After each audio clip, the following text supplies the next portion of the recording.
Narayanam namaskritya naram chaiva narottamam devim saraswatim vyasam tato. Perintahkanlah jiwaku ini, arahkanlah jalan hidupku ke arah benar, Madawa. Narayanam namaskritya naram chaiva narottamam devim saraswatim vyasam tato jayam udiraye.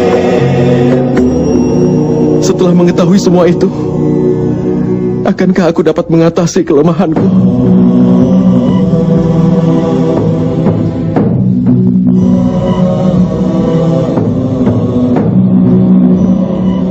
Bangunlah, Partha.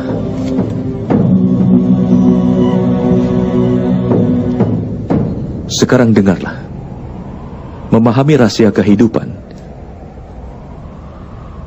berarti juga memahami bentuk nyata dari penciptaan itu sendiri. Memasukkan kepalan tanganmu ke dalam arus sungai Gangga, kau tidak akan mendapatkan apa-apa. Tetapi jika kau membuka telapak tanganmu di arus sungai Gangga, maka air suci Gangga akan dapat dinaikkan hingga ke kepala.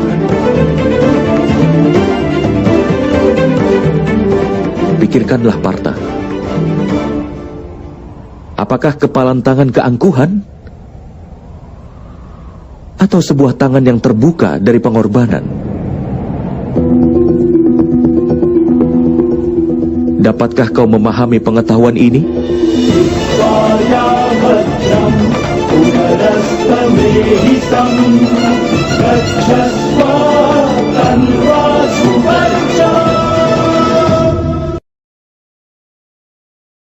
Apakah itu kepalan tangan keangkuhan? Atau tangan terbuka dari pengorbanan yang telah kau pikirkan? Dapatkah kau memahami pengetahuan ini?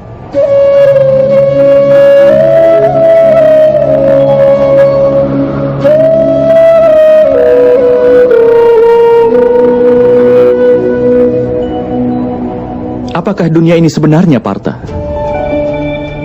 Manusia, iblis, burung, parasit, serangga, ikan, dan pepohonan? Bagaimanakah semuanya diciptakan? Berasal dari unsur apa mereka diciptakan? Bagaimana fungsi mereka dan bagaimana cara mereka bertahan? Bagaimanakah cara mereka mati? Dan apa yang akan terjadi setelah semua itu mati?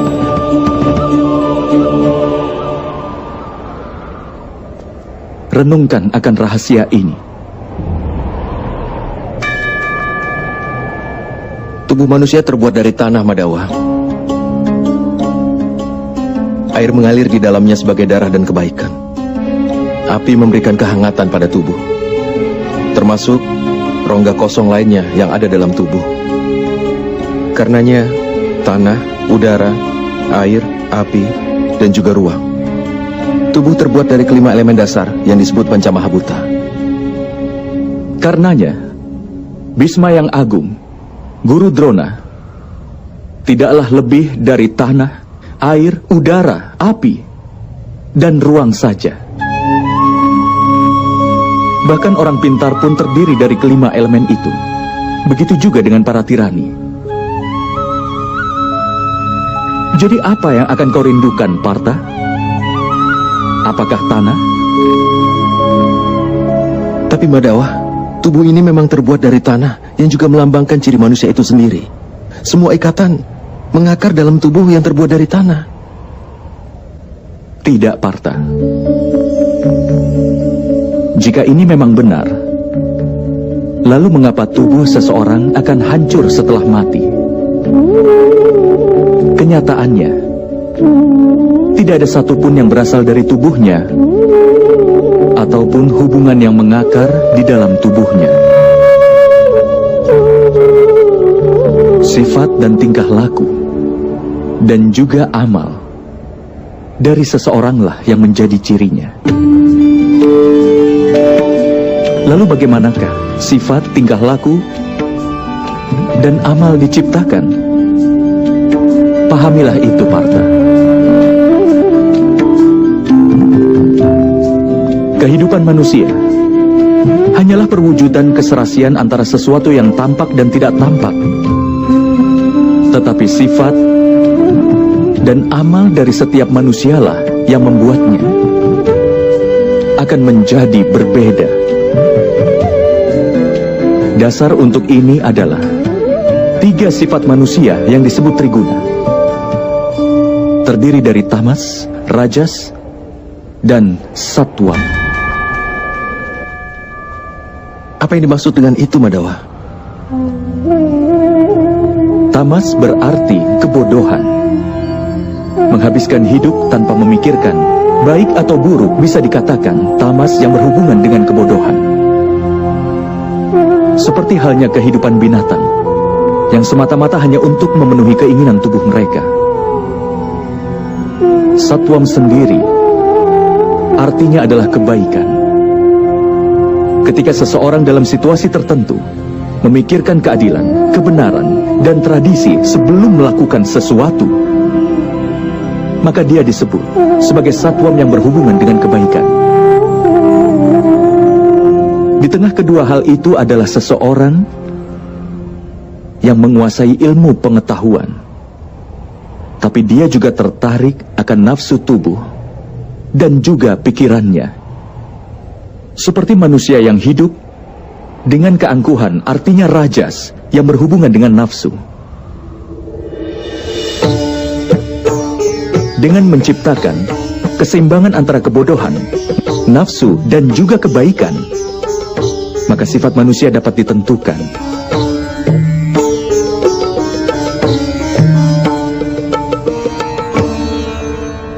Lihatlah ke depan, Partha. Sifat apakah yang dapat kau lihat dalam diri mereka semua?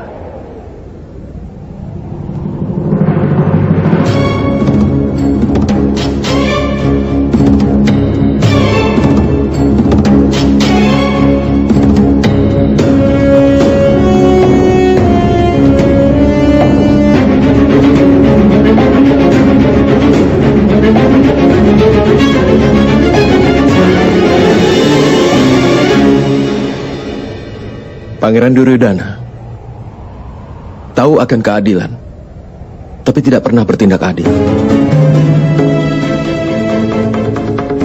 Hidupnya dipenuhi dengan keangkuhan. Karenanya, dia sedikit memiliki kebodohan, memiliki nafsu, dan sepenuhnya tidak punya kebaikan.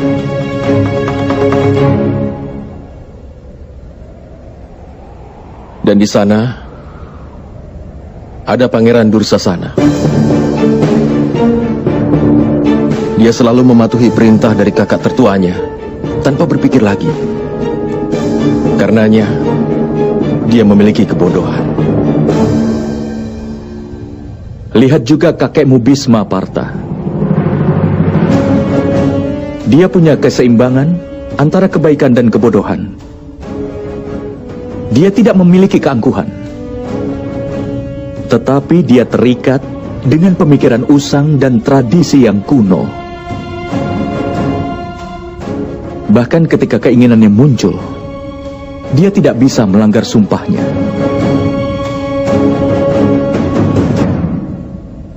Lihatlah Guru Drona.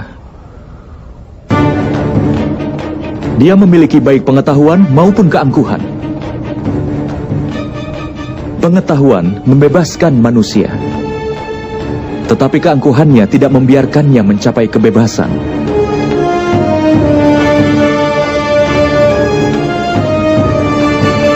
Tapi Madawa,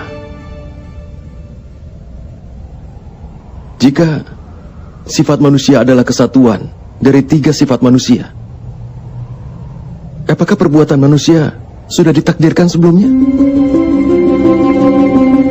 Seekor singa akan memangsa rusa, dan rusa ditakdirkan untuk takut pada singa. Lalu kenapa keadilan jadi hal yang penting? Mengapa kejahatan mendapatkan hukuman? Lalu apa tujuan semuanya?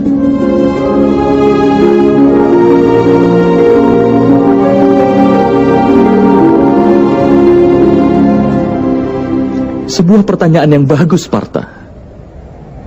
Tapi pertama-tama pahamilah apa yang dimaksud dengan manusia itu. Manusia tidak hanya gabungan dari 5 elemen dasar itu, tidak hanya kelima wujud itu, panca indera penggerak, dan 3 sifat manusia, tidaklah hanya gabungan dari ke-23 wujud itu. Agar manusia dapat menjalankan fungsinya, dia memerlukan energi, dan energi itulah yang disebut dengan kehendak. Jadi Madawa, apa manusia terdiri dari kehendak? Tidak, Partha. Bersamaan dengan kehendak manusia dan gabungan dari ke-23 unsur itu adalah ciptaan. Dan yang berada dalam peringkat disebut manusia ini terbuat dari 23 unsur, yang artinya percikan terkecil dari dewa, yang dinamakan sebagai jiwa.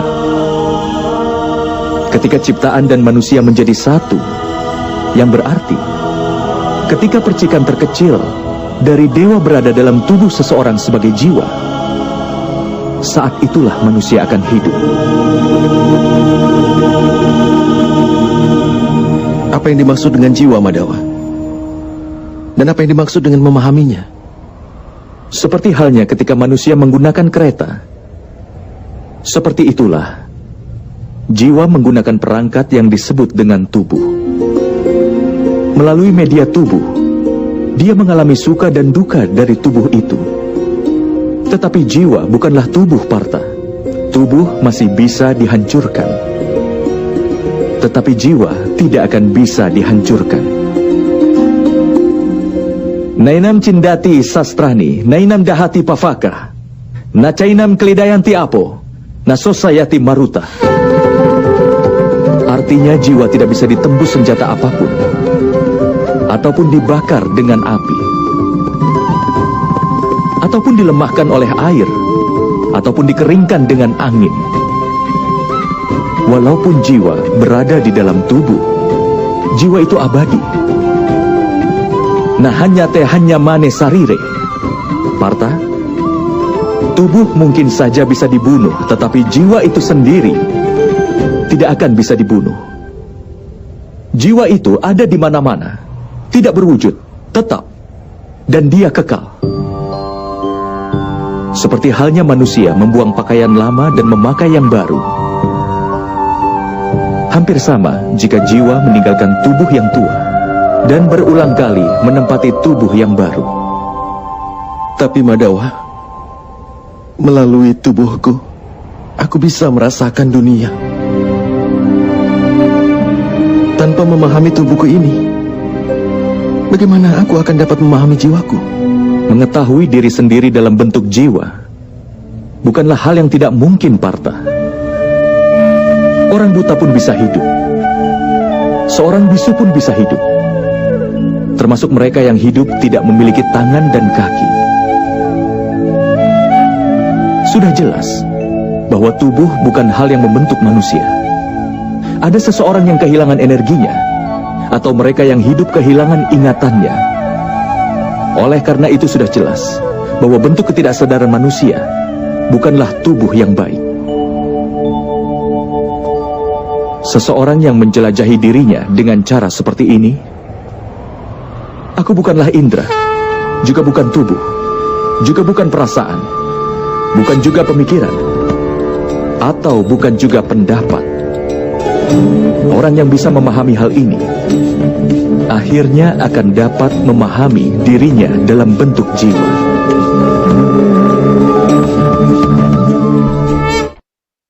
Apakah tujuan dari jiwa itu sendiri, Madawa? Ketika ciptaan tersebut terpisah, dan ketika manusia dan alam diciptakan, maka manusia yang adalah bagian dari dewa menjadi jiwa dan berdiam dalam setiap wujud penciptaan. Jiwa itu sendiri dikelilingi oleh nafsu dan kegelapan, Partha. Terbangun dari lelapnya nafsu belaka dan memahami dirinya sebagai bagian dari dewa adalah sebuah tugas, tujuan, dan tekad jiwa itu sendiri. Tapi Madawa, jika setiap jiwa adalah bagian dari dewa, apa perkembangan dan kemunduran dikendalikan sendiri oleh dewa? Seperti permata tergeletak di tanah, tidaklah hilang kilauannya. Demikian pula, jiwa yang dikelilingi oleh wujud penciptaan yang mengetahui bahwa ini merupakan bagian kecil dari dewa. Seringkali jiwa menganggap bahwa tubuh mereka adalah segalanya. Mereka berbeda dengan jiwa itu sendiri yang tidak mereka ketahui. Melalui sebuah penderitaan, bau, rasa yang dirasakan oleh tubuh, maka akan dianggap sebagai sebuah pengalaman. Dan mereka tidak pernah berusaha keras untuk berubah.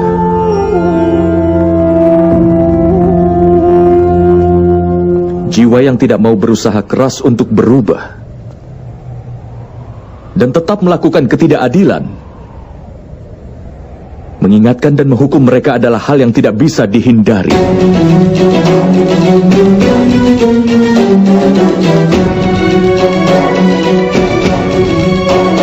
Kau lebih baik memahami hal ini juga, Partha, bahwa kau bukanlah tubuh, tetapi sebuah jiwa. Setiap prajurit yang ada di medan pertempuran ini tidak seperti yang ada di dalam pikiranmu. Mereka semua telah tinggal di dalam tubuhnya untuk beberapa waktu. Tubuh mereka akan mati, tetapi jiwa mereka semua abadi. Mereka akan menempati tubuh baru lagi sampai mereka tidak menyadari dirinya sebagai jiwa yang murni, sampai mereka menyerahkan ketidakadilan dan mencamkan keadilan ke dalam dirinya. Mereka akan terus lahir dan kemudian mati. Ini adalah pelajaran pertama dari Brahma Widya, Partha. Mereka yang lahir sudah dipastikan akan mati. Dan bagi mereka yang telah mati, sudah pasti akan dilahirkan kembali. Pengetahuan ini disebut dengan Samkhya Yoga.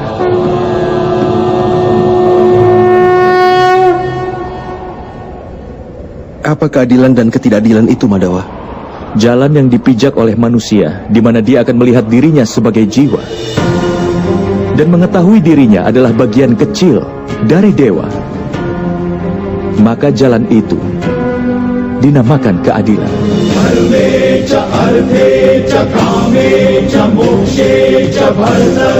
Ketika manusia mengetahui bahwa dirinya adalah bagian kecil dari dewa, maka dia akan mendapatkan pencerahan bahwa dia itu ciptaan dewa dan dewa adalah penciptanya. Tidak ada perbedaan di antara ciptaan dan dewa.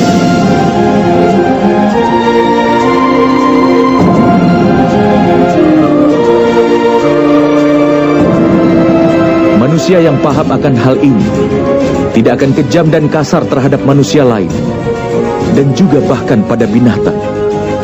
Dia sudah tahu bahwa dengan memotong anggota tubuhnya akan menyebabkan rasa sakit. Tidak hanya pada organ itu saja, tapi juga dialami semua bagian tubuh lain. Sama halnya ketika seorang manusia merasakan sakit, maka seluruh dunia pun akan merasakan sakit yang sama. Selama masih ada seorang manusia sekalipun menderita di dunia ini, maka tidak seorang pun yang akan merasakan sepenuhnya kenikmatan nanti. Saat mengetahui ini hanyalah pemikiran manusia yang dipenuhi dengan belas kasih, ini juga disebut dengan keadilan. Ketika seseorang dipengaruhi kebodohan, dia akan menjadi manusia yang kasar, kejam, dan egois terhadap yang lainnya. Hanya untuk kesenangan dirinya sendiri, dia bebankan penderitaan pada orang lain. Dia tidak bisa menjadi lebih dekat kepada dewa. Karenanya, ketidakadilan adalah salah satu jalan yang menjauhkannya dari dewa. Maka dari itu, ketidakadilan nama lain ketidakpedulian. Jadi, kita harus merasa kasihan pada mereka yang tidak peduli. Lalu apa tujuan dari hukuman?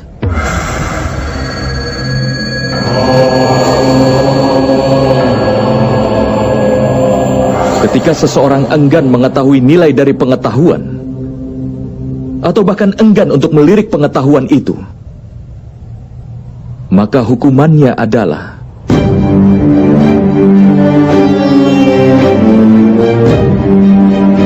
belas kasihan, baik pada dirinya atau orang lain.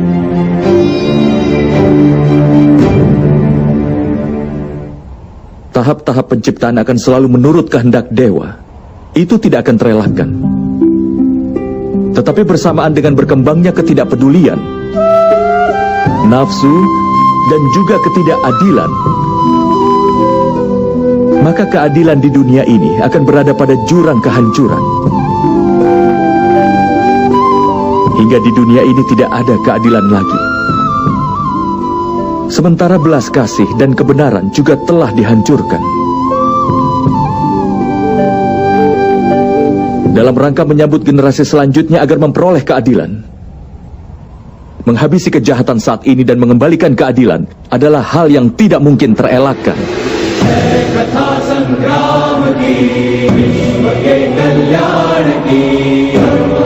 Hari ini keadaannya hampir sama, Partha. Dan kewajiban untuk menegakkan keadilan ada di tanganmu. Mulai sekarang atasilah kelemahanmu itu. Dan kau bersiaplah untuk pertempuran ini.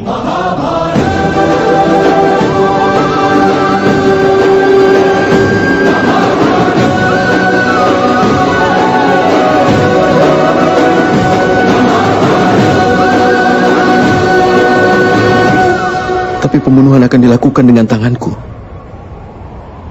Kalau kehidupan ini harus diakhiri olehku, bukankah itu menghancurkan belas kasih yang ada dalam diriku?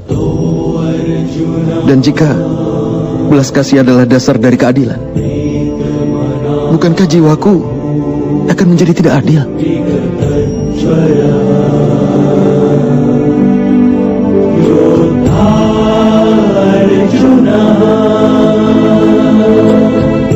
Batas dari keadilan sudah pasti akan dibuat. Tetapi batas dari amal belumlah dibuat, Partha. Perbedaan di antara amal dan perbuatan sangat perlu untuk lebih dipahami lagi. Semua amal adalah perbuatan, tapi tidak semua perbuatan adalah amal.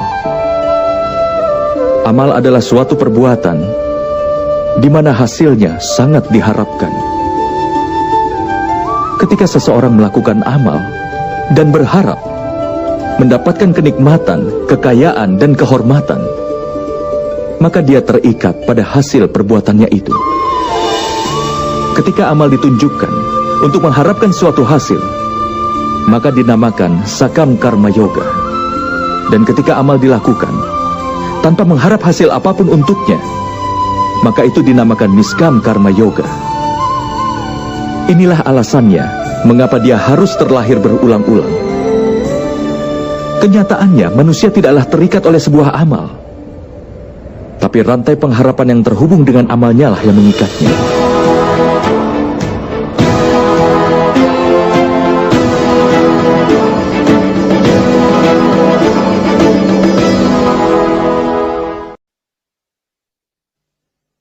Pada kenyataannya seorang manusia tidak terikat pada perbuatannya.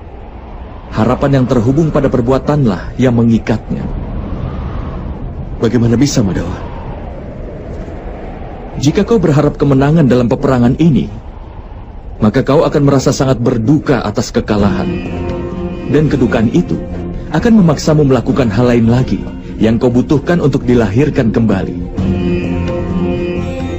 Lalu jika ternyata kau menang, kesombonganmu pun akan makin tumbuh. Dan kesombongan itu akan membawamu ke arah kemenangan duniawi. Dia akan membuatmu membunuh, dan dosanya seharusnya akan terikat padamu. Pikirkan hal itu. Jika di dalam pertempuran ini, kau tidak punya kemauan untuk menang, dan tidak takut akan kehilangan, kau akan merasakan kebahagiaan atau kesedihan di akhir peperangan ini. Tidak merasakan kebahagiaan, Madhawa. Tidak pula kesedihan.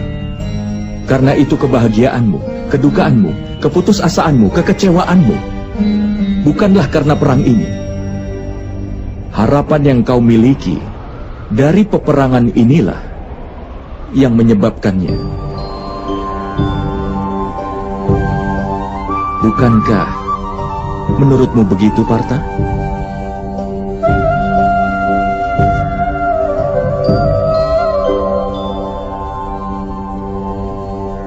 Karena itu, memegang sukacita dan duka cita secara seimbang, tanpa memikirkan akan mendapatkan kehilangan, kemenangan atau kekalahan.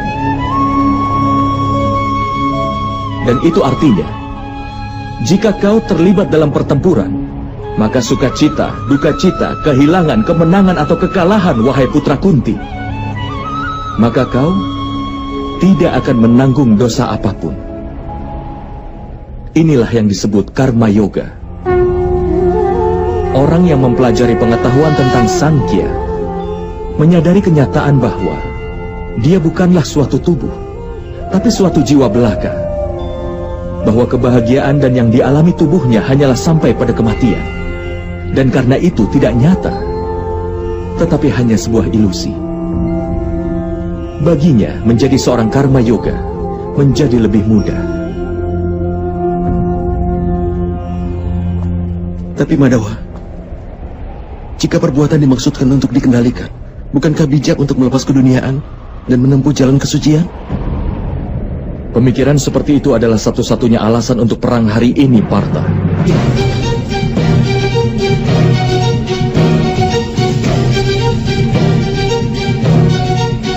Renungkanlah, ketika mereka yang menguasai Triguna dan yang mengetahui keadilan sudah berhenti bertindak,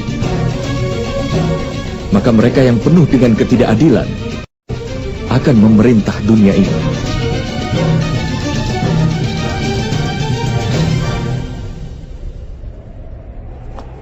Selama Bhisma yang agung masih belum meninggalkan dunia ini, ketidakadilan tidak akan tumbuh dengan luas hari ini.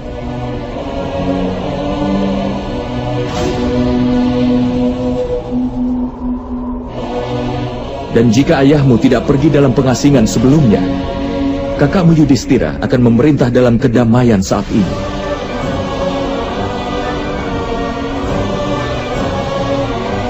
Dan mengajarkan rakyatnya tentang keadilan dan juga kebenaran. Tapi Partha, kenyataan pahitnya adalah bahwa hanya mereka yang baik yang bisa berguna bagi dunia ini. Tapi mereka orang yang selalu berpikir tentang kesucian. Layaknya air yang melayang sebagai uap dan debu yang tetap berada di sana. Sama halnya dengan orang suci dan terpelajar yang meninggalkan dunia. Dan mereka yang tidak adil namun dikuasai kebodohan sudah memerintah dunia. Atas alasan ini dosa-dosa dan ketidakadilan tumbuh di dunia ini.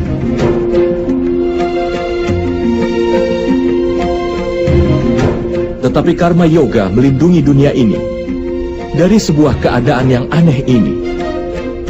Seorang karma yoga akan berhenti berharap pada hasil, tetapi bukan pada perbuatan itu sendiri. Dia berada di dunia ini layaknya seorang suci. Dia melakukan semua tindakan, tapi tidak kehilangan diri di dalamnya. Seorang karma yoga tidak berharap apapun dari anak-anaknya dan yang disayanginya, bahkan dari rakyatnya sekalipun. Dia sendiri memperoleh keuntungan dari kesuciannya, tetapi dia bermanfaat bagi dunia layaknya seorang kepala keluarga. Seorang manusia berusaha keras untuk kesejahteraan keturunannya. Bagaimana bisa dia tidak berharap sukacita dari keturunannya? Apapun yang dilakukan oleh manusia untuk anak-anaknya, itu sebuah transaksi atau cinta, Partha. Cinta, Madawa. Lalu mengapa mengharapkan suatu hasil atas perbuatannya, Partha? Keuntungan di masa depan yang diukur dalam suatu transaksi dan bukan dalam cinta. Manusia yang membentuk watak anak-anaknya dengan baik dan melimpahkan kesucian cinta dan keadilan, anak-anaknya tentu akan memberikannya cinta dan perlindungan. Perbuatan dan kelakuan orang yang disayang mencerminkan perbuatannya sendiri. Dan ketika seseorang tidak lagi berhak atas perbuatan mereka sendiri. Lalu apa gunanya lagi untuk memiliki harapan besar dan kemudian juga berharap besar kepada mereka? Jika kau pikirkan ini dalam-dalam, Partha, kau akan segera menyadari bahwa tidak ada perbuatan di dalam kehidupan yang menghubungkan harapan dan pengharapan yang tidak terelakkan. Ketika makhluk adalah dewa dan manusia adalah bagian dari dewa, maka semua tindakan disebabkan oleh dewa itu sendiri. Seorang manusia tidak akan melakukan apapun dengan sendirinya. Inilah prinsip dasar dari karma yoga, Partha.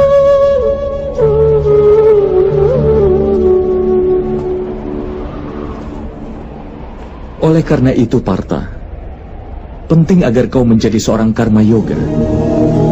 Dan berjuanglah dalam peperangan ini dengan melepaskan Triguna. Bebaslah darinya, Partha.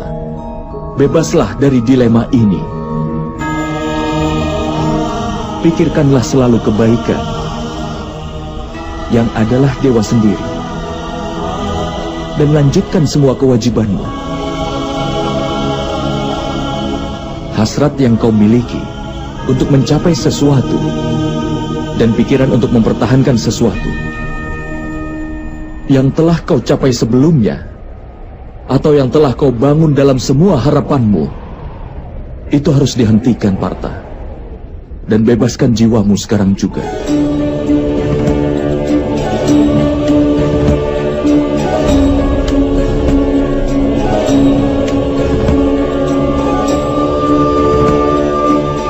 Kau harus ingat, Partha,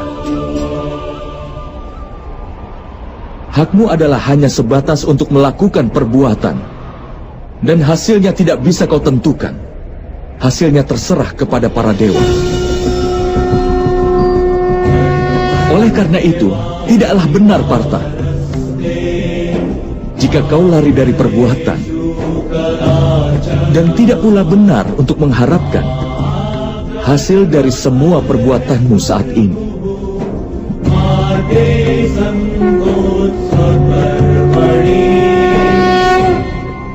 Orang yang tidak mengharapkan hasil, tapi tidak berhenti berbuat baik. Lalu bagaimana seorang karma yoga itu bisa dikenal, Madawa? Dengar, Partha, orang yang membuang makanan hanya untuk mengabaikan rasanya, pada kenyataannya hasrat untuk merasakan tidak pernah hilang dari pikirannya. Dia pun menghadapi kehilangan 2 kali lipat. Pertama-tama dia menjadi lemah, dikarenakan usahanya untuk mencapai dewa yang tidak terelakkan tidak bisa dia lakukan. Dan kedua, pikirannya selalu dipenuhi dengan hasrat untuk merasakan apapun. Oleh karena itu, daripada mengabaikan makanan seseorang, lebih baik berhenti berhasrat untuk merasakannya sendiri. Seorang karma yoga mengeluarkan semua hasrat dalam pikirannya. Dia menerima kehidupan sebagai kewajiban dan menjalankan tugasnya. Tapi dia tidak pernah selaras dengan tindakannya. Dan Partha, seseorang yang tidak punya harapan dan pengharapan dari tindakannya adalah orang yang tujuannya akan terpenuhi. Orang yang pikirannya tidak goyah walaupun setelah mengalami kegagalan. Orang yang tidak berpikir bahwa dia yang paling hebat bahkan setelah kesuksesannya. Orang seperti itulah yang disebut sebagai karma yoga. Dan orang seperti itu akan berhasil dalam kehidupannya hingga berulang kali.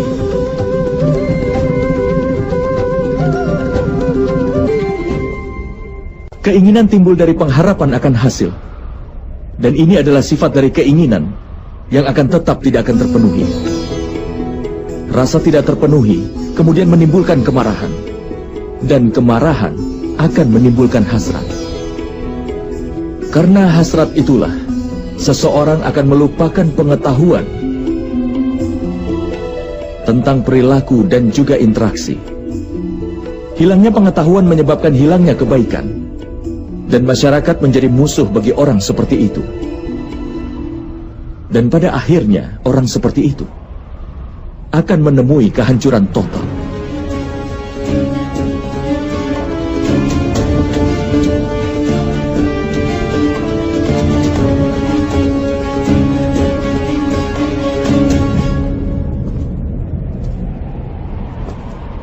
Seperti misalnya saudara Duryudana. Panglima pasukannya adalah Bhisma yang agung. Harusnya dia musuhmu. Tapi dia mendoakan agar kau mendapat kemenangan.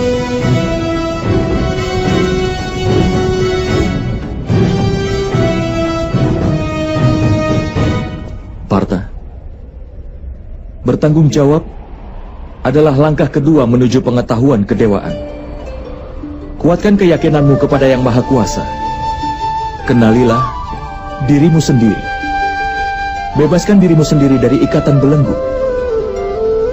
Korbankan hasrat akan hasilnya dan lakukan saja kewajibanmu.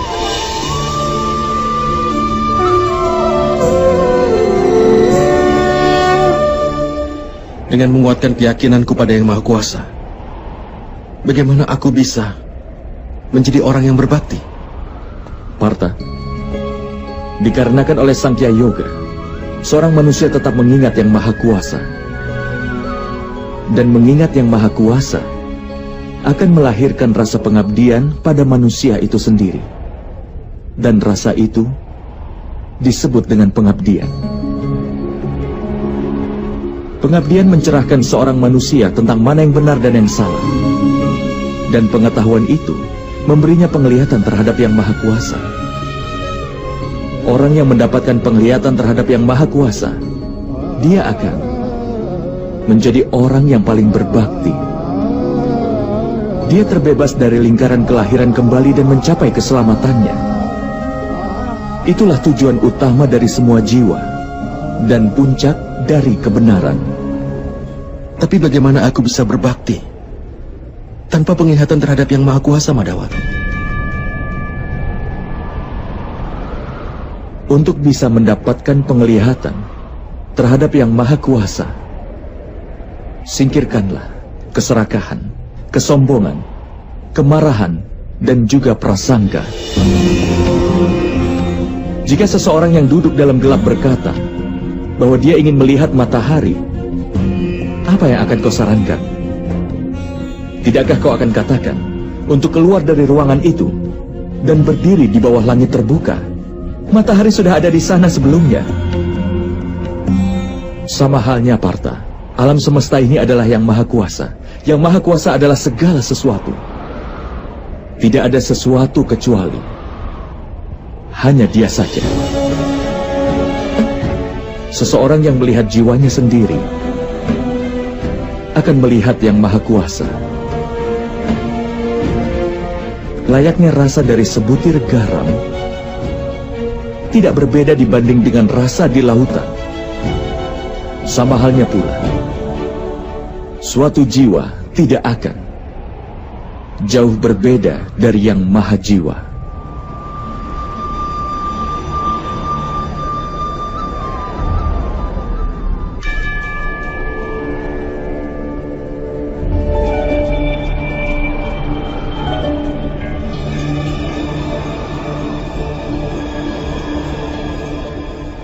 Artinya, Madawa, apakah kau Yang Maha Kuasa?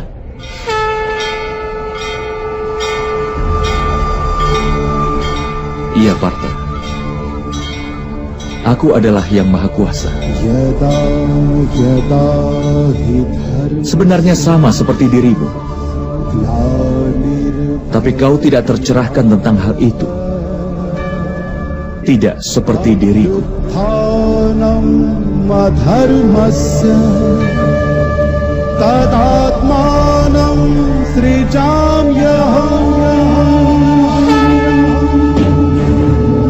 Lalu, Madawa, mengapa pengabdian kepadamu tidak dianggap sebagai pengabdian kepada dewa?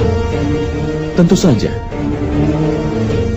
Pengabdian kepadaku adalah pengabdian kepada Yang Maha Kuasa. Kau tidak perlu merasa ragu.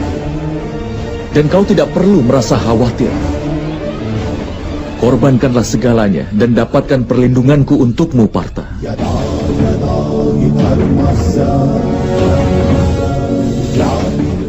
Akulah alam semesta. Aku hadir di setiap aspek alam semesta. Akulah matahari. dan akulah bulan. Aku hadir dalam semua rasi bintang dan planet-planet. Aku lebih tua dari matahari, dan sama barunya dengan bunga yang sedang mekar. Akulah seluruh manusia. Akulah kuasa yang menciptakan nirwana dan neraka. Akulah Duryudana. Dan aku juga adalah Arjuna.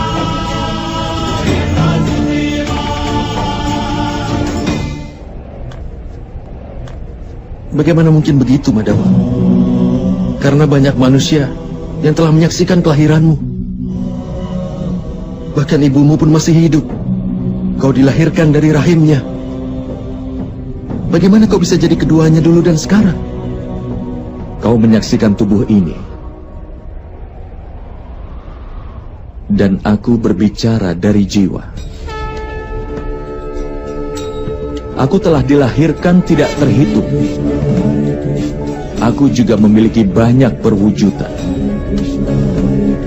Aku telah berada di dalam banyak rupa, dan aku pun telah mati tepat di sini.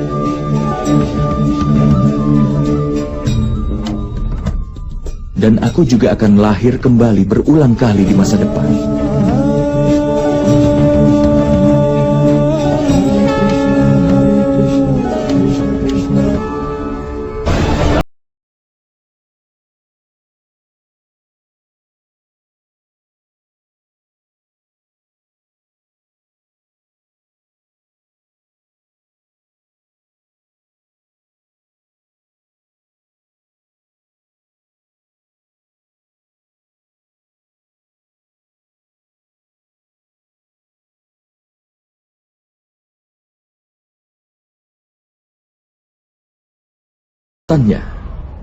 Maka demi menyelamatkan kebenaran itu sendiri, untuk menghancurkan yang jahat dan menegakkan kembali kebenaran, aku akan terlahir kembali. Ini telah terjadi di setiap zaman dan akan terus terjadi di masa depan. Akulah yang maha kuasa. Akulah perwujudan Matsya dan juga perwujudan Wamana. Akulah Parasurama dan akulah Dewa Rahma.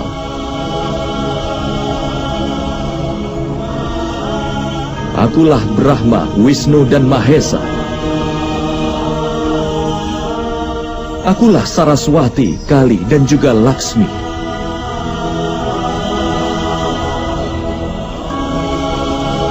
Aku bukanlah pria, bukan pula wanita, bukan pula seorang waria.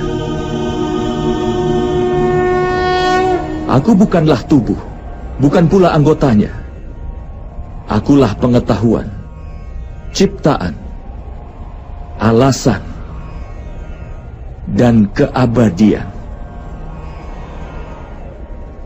Akulah segalanya. Dan aku pun bukan apa-apa.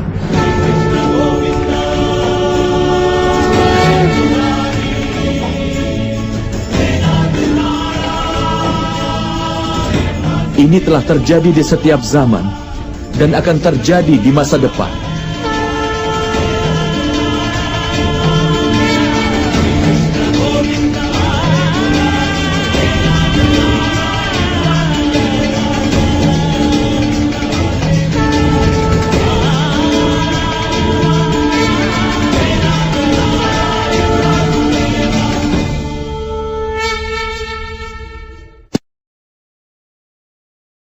Aku bukan siapa-siapa, tapi aku adalah segalanya. Itu sudah terjadi dalam setiap masa, dan itu akan terus sampai selamanya.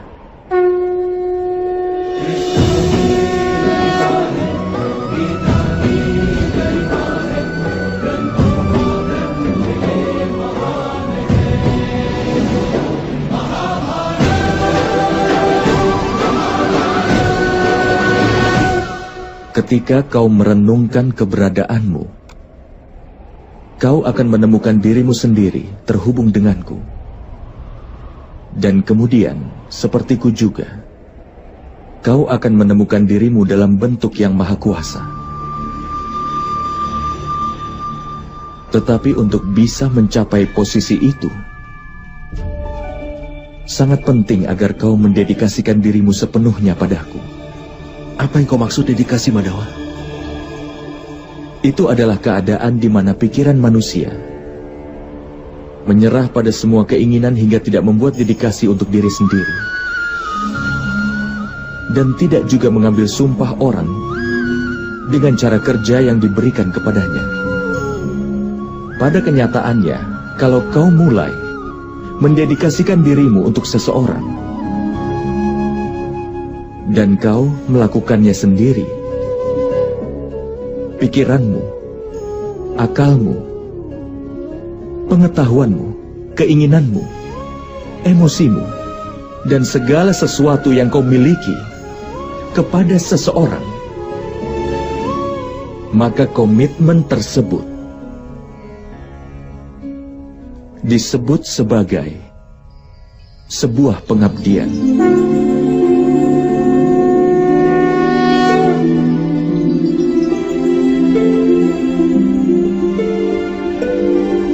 Seorang istri berkomitmen untuk suaminya. Prajurit berkomitmen pada panglima pasukannya. Sementara murid berbakti pada gurunya. Semua bentuk pengabdian itu apakah sama? Bukankah semua itu untuk mencapai yang maha kuasa? Tidak, Partha. Ketika seseorang berbakti untuk sesuatu, ataupun untuk seseorang, itu tergantung acuannya. Dia tidak meninggalkan ruang untuk keraguan atau pertanyaan pengabdian terhadap seseorang. Yang jahat bisa membuat orang menjadi memfitnah.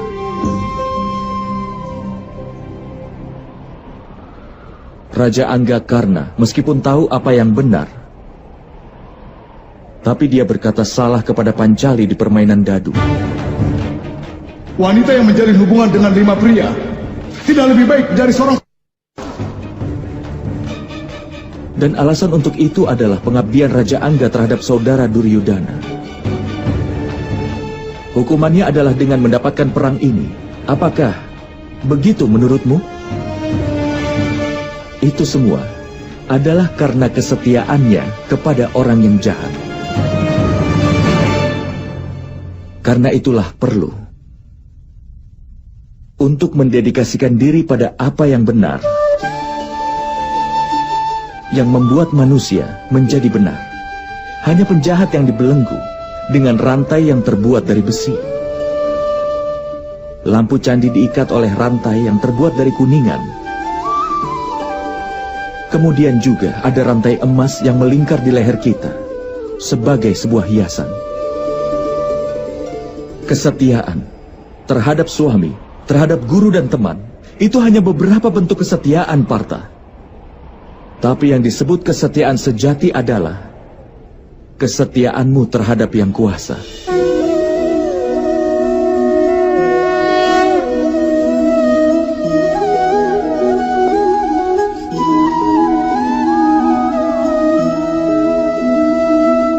Tapi apa pengabdian terhadap yang kuasa harus dilakukan dengan Sangya Yoga atau Karma Yoga?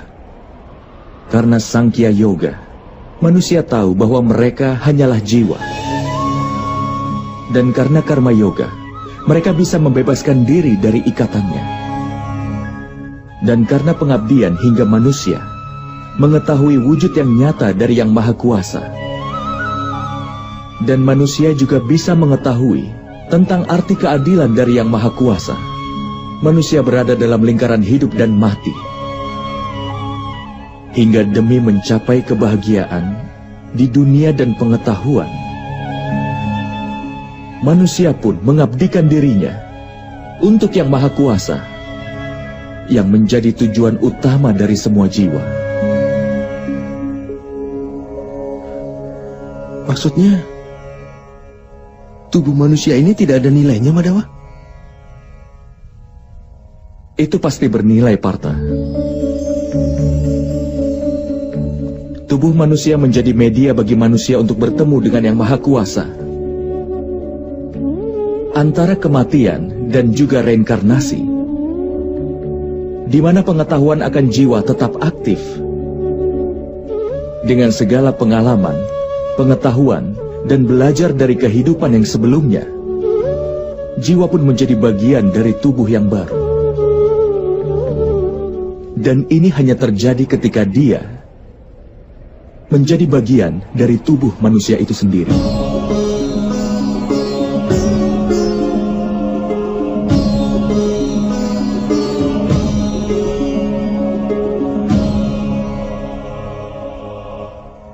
Tapi Madawa, dengan membunuh orang-orang yang hadir di sini, apakah kita tidak menghancurkan kesempatan untuk menyelamatkan mereka?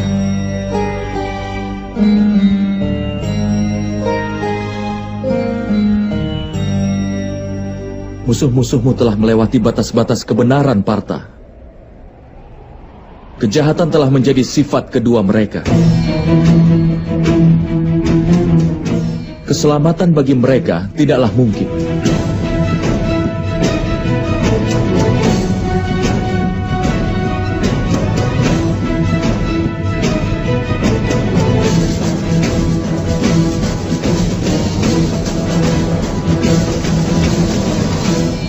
Orang pendosa dapat diberikan kesempatan untuk memperbaiki diri hanya sampai batas tertentu. Aku pernah menghukum Sisupala, tapi itu memang perlu untuk menghukumnya. Jika kita membiarkan orang berdosa untuk terus melakukan dosa, maka dia akan semakin banyak menurunkan lebih banyak lagi kejahatan dan dosa-dosanya.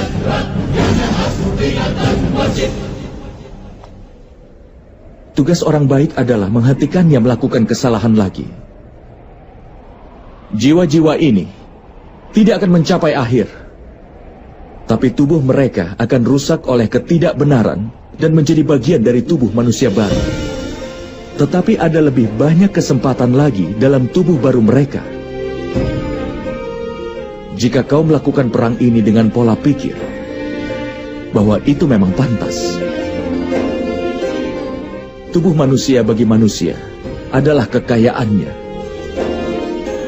sebagai harga diri mereka.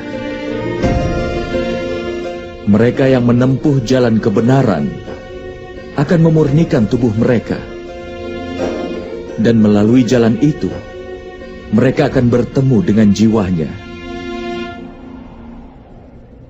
Ini adalah hubungan antara Setra dan Setragna.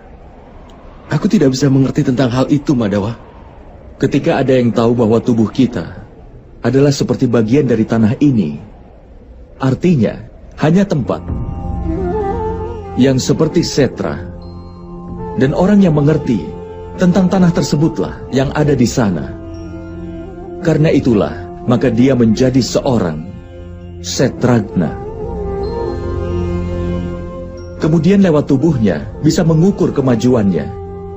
Jiwa dalam tubuhnya akan menyeimbangkan 3 kebajikan itu. Dengan pengabdian untuk Yang Kuasa, dia bersatu dengan Yang Maha Kuasa. Yang dilakukan seorang pemuja adalah berbakti, bukan pengabdian, Madawa? Tidak, Partha. Itu langkah pertama untuk pengabdian secara nyata. Dalam kenyataan, pengabdian bukanlah tugas, tetapi itu merupakan sebuah keputusan. Sangat penting bagi manusia untuk memurnikan jiwanya melalui doa, penebusan dosa, kemurtadan, ritual yoga, dan juga pembelajaran diri, namun tetap berbakti pada Yang Maha Kuasa. Karena setiap manusia harus mencurahkan semua perhatian dan mengarahkan setiap nafasnya untuk Yang Maha Kuasa.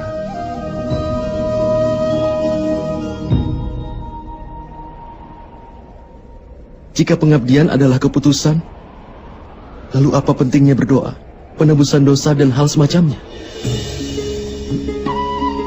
Hanya cara dan alat untuk membersihkan dirimu hari ini, dan nanti akan kotor lagi. Pikiran manusia akan tertuju lagi pada Yang Maha Kuasa hingga berulang kali. Karena itulah perlu untuk berdoa, penebusan dosa, pembelajaran diri, dan yang lainnya, supaya kau selalu ingat setiap waktu bahwa hidupmu adalah pengabdian untuk Yang Maha Kuasa.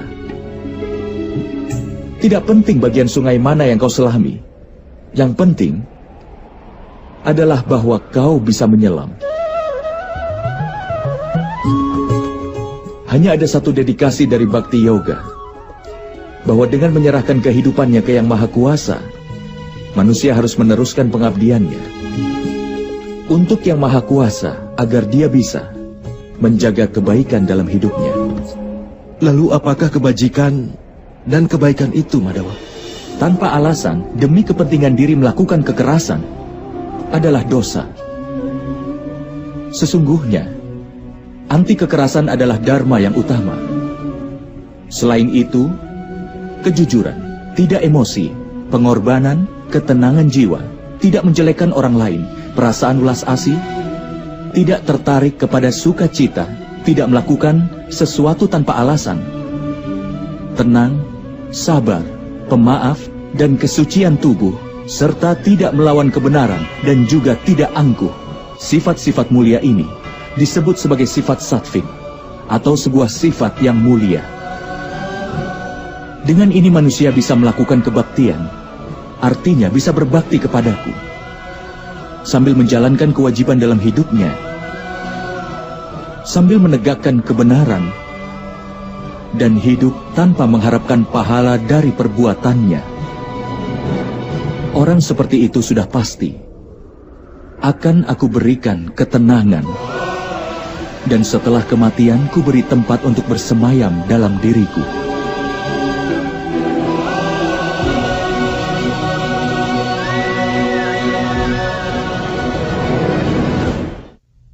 Seperti apakah wujudmu, Madawa? Melalui media Sangya Yoga, aku harus tahu bahwa aku punya jiwa. Aku abadi dan berada dalam tubuh yang fana ini hanya untuk sementara waktu. Melalui tindakan yang tanpa pamrih, aku ingin tahu apakah orang yang mengorbankan keinginannya demi pamrih bisa melaksanakan tugasnya, lalu mencapai ketenangan pikiran dan kebahagiaan dalam hidupnya. Melalui disiplin kerohanian, aku ingin tahu pentingnya penyerahan diriku padamu.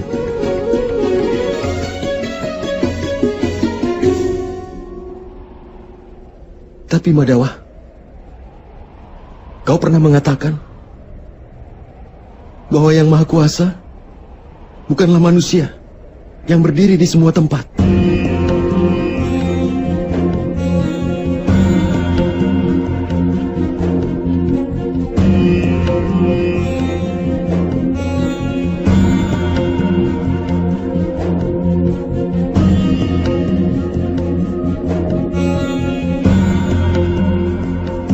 Tapi aku masih melihat manusia yang ada di sini hanya manusia, Madawa.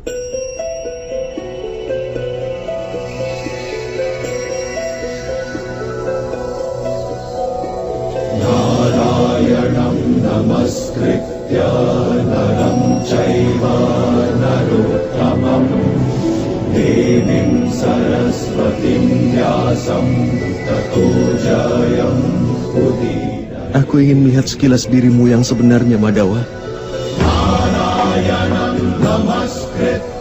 Kekuatan, kemasyuran, pengetahuan yang penuh kemewahan, wujud yang kuasa. Aku sangat ingin melihatnya, Madawa. Tunjukkanlah wujudmu yang sebenarnya padaku, Madawa. Hancurkan semua keraguan-raguanku.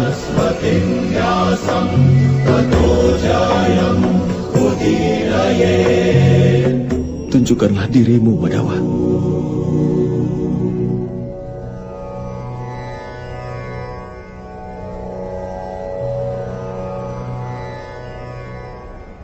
Lihatlah Partha.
Dari pengetahuan akan Yang Kuasa sampai perbuatan tanpa pamrih, dari perbuatan tanpa pamrih sampai pada kerohanian. Lihatlah wujud tertinggiku sebagai pengetahuan yang sebenarnya, Arjuna.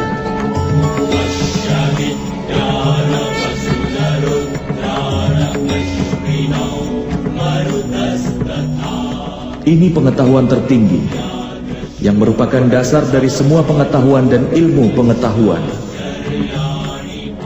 Pengetahuan ini memberikan keselamatan, Bahkan para dewa pun tidak bisa melihat wujud ini dengan mudah, seperti yang sudah kutunjukkan padamu, Arjuna.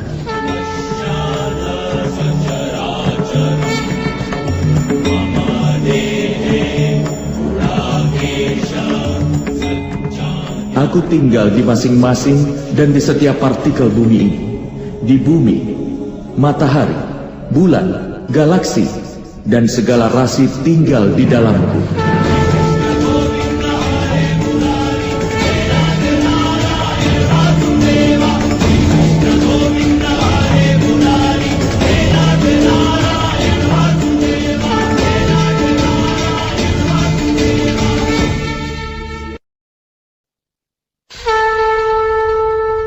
Aku adalah kebenaran.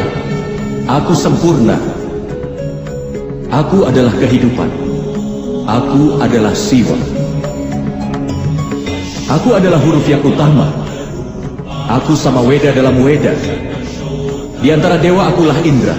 Di antara binatang buas, aku adalah Dewa Kubera. Di antara para Rudra aku Sangkar. Di antara para Basu aku Dewa Agni. Di antara puncak gunung akulah Sumeru. Di antara para resi agung akulah Pringgu. Di antara kata-kata akulah Om. Di antara lagu akulah Gayatri. Akulah pohon aswata. Akulah kepintaran dalam ingatan. Aku kecerdasan, keteguhan, dan kesabaran. Dan aku adalah kemuliaan. Di antara para Gandarwa, akulah Citrarata. Di antara resi suci akulah Narada. Di antara yang disempurnakan akulah Kapila. Akulah Ucai Suara. Akulah Airawata. Akulah Raja Hutan. Akulah putra Sang Winata. Di antara manusia akulah raja. Di antara senjata akulah Bajra. Di antara sapi akulah Kamdeni. Di antara ular akulah Wasuke. Aku Sesman. Aku Yama. Aku Dewa Baruna. Aku juga Dewa Bayu. Aku juga Dewa Rama. Gangga yang suci. Akulah awal dan aku adalah akhir dari penciptaan. Aku adalah Barma Widya. Akulah Mahakala. Dan Brahma. Kemenangan, gizi, dan keputusan. Aku adalah hukuman, kekuatan, strategi, kesunyian, dan aku juga pengetahuan akan filsafat. Akulah Basudewa, Arjuna. Begawan biasa. Tidak ada yang bukan aku sama sekali. Tidak ada tempat di mana aku tidak hadir. Akulah waktu. Akulah kehidupan. Dan aku juga kematian, Arjuna. Aku di sini sebagai kematian untuk semua orang yang ada di sini.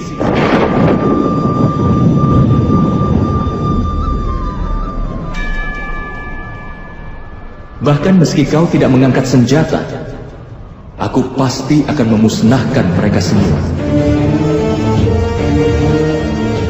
Untuk itu atasilah keinginanmu dan jalankanlah kewajibanmu. Tanggunglah beban akan keadilan. Angkatlah busur gandiwamu dan berperanglah.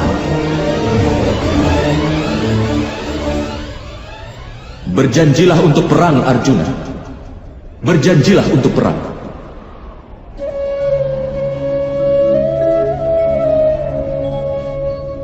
Oh Madawa.